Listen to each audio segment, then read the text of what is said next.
India, with its NEP, has kind of messed up the language learning on the name of policy. We might have to reconsider our three-language policy. What's the way out? Schools are being told that out of the three languages which are mandatory, two have to be native Indian. And since English does not have its origin in India, it's not a native language. And what is the opposite of native? Foreign. So English is now, in a way, being classified as a foreign language.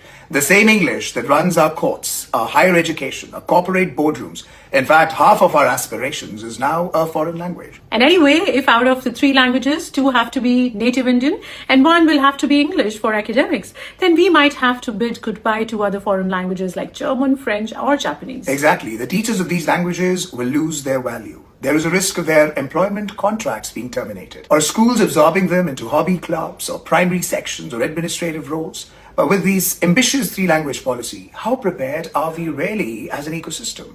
Do we have textbooks written in these native Indian languages? Would we teach math and science also in these languages? Even the English medium books right now haven't fully arrived yet. How long would it take for regional translations of math, science and social science books to come? Clearly, it's like announcing a marathon before building the road. And even if the textbooks come, what about terminology?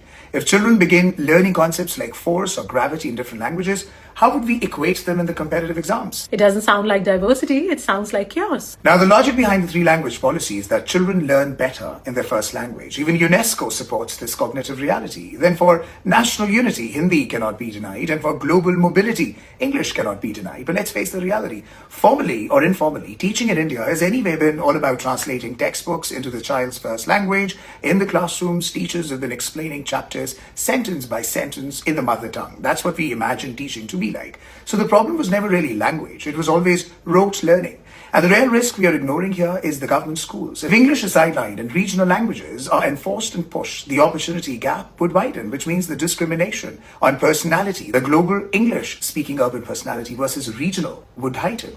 Would we then need more reservations on the basis of language proficiency? So what's the way forward? Should we scrap the three-language policy? Not scrap, but rethink. We don't need three languages to be mandatory. We need to acknowledge the three purposes of language. One language is for thinking, which is, of course, the mother tongue. Students can reflect on the concepts written in their English medium textbooks of other subjects like math, science, social science in their first language.